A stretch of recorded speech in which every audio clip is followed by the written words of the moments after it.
Hello friends, welcome to Kalyani சுலகம். இந்த வீடியோவில் நான் உங்களுக்கு சுண்டைக்காய் காரக்குழம்பு வச்சு காமிக்க போகிறேங்க.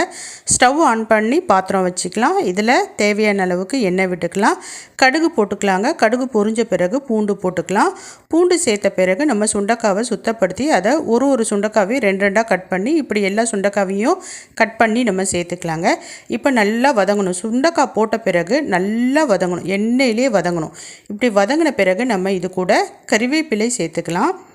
கறிவேப்பிலையும் சேர்த்ததுக்கப்புறமேட்டு 2 பெரிய வெங்காயத்தை நம்ம கட் பண்ணி அதையும் சேர்த்துக்கலாங்க.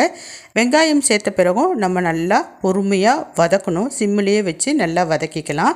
இப்படி வதக்கின பிறகு 2 தக்காளியை சேர்த்துக்கலாங்க. தக்காளி சேர்த்த பிறகு நம்ம உப்பு சேர்த்துக்கலாம். இப்போ காய்கறிகள் எல்லாம் ஒரு 5 நிமிஷம் நல்லா வதங்கணும். கொஞ்சம் பொறுமையாக வதக்கணும். நல்லா வதங்கின பிறகு இது கூட நம்ம மஞ்சத்தூள் சேர்த்துக்கலாம். இப்போ இது கூட குழம்புக்கு தேவையான குழம்பு மிளகாய்த்தூள் சேர்த்துக்கலாம். மஞ்சத்தூள், உப்பு, மிளகாய்த்தூள் எல்லாம் சேர்த்து நல்லா சிம்மிலேயே வச்சு பச்சை வாசனை போகிற வரைக்கும் நல்லா கலரி விடணுங்க. இப்போ புளியை நான் ஏற்கனவே ஊற வச்சுருக்கேன். இந்த புளியை நல்லா கரைச்சி வடிகட்டி இப்போ இந்த கலவை கூட நம்ம சேர்த்துக்கணும்.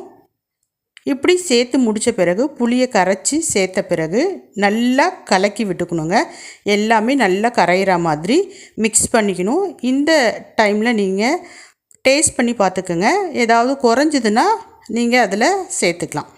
இப்போ ஒரு 5 நிமிஷம் மூடி போட்டு நல்லா ஃபுல் ஃப்ளேமில் கொதிக்க விடுங்க. இப்போ 5 நிமிஷம் கழித்து நான் ஓப்பன் பண்ணி காமிக்கிறேன் பாருங்கள். நல்லா குழம்பு கொதிச்சிக்கிட்டு இருக்கு பாருங்கள். இப்படி நல்லா கொதிக்கும். இப்போ இந்த டைமில் நம்ம ஃப்ளேமை கம்மி பண்ணிடலாம். கம்மி பண்ணிவிட்டு ஒரு 5 நிமிஷம் இருந்தோன்னா குழம்பு ரெடி ஆகிடுங்க. குழம்பு ரெடி ஆகிடுச்சின்னு எப்படி தெரிஞ்சுக்கலான்னு பார்த்தீங்கன்னா, அந்த மேலே பார்த்திங்கன்னா எண்ணெய் பிரிஞ்சு வர ஆரம்பிக்கும். அதே மாதிரி குழம்புனுடைய அளவு நம்ம முதல்ல புளி கரைச்சி ஊற்றுறப்ப நிறைய இருக்கிற மாதிரி இருந்திருக்கும். கொதித்து நல்லா சுண்டி இருக்கும். நம்ம அப்போ ஸ்மெல்லும் பார்த்திங்கன்னா நல்லா வரும். அப்போ இந்த டைமில் குழம்பு ரெடி ஆகிடுச்சின்னு சொல்லிட்டு தெரிஞ்சுக்கலாம்.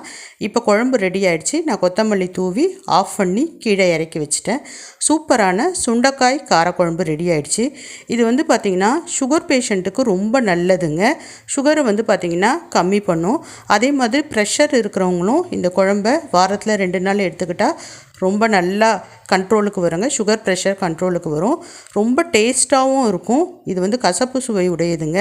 ஸோ குழந்தைங்களுக்கு கொடுத்தீங்கனாலும் ரொம்ப நல்லது. சாப்பிட்டு பார்த்து எப்படி இருக்குன்னு சொல்லுங்கள். பாய்.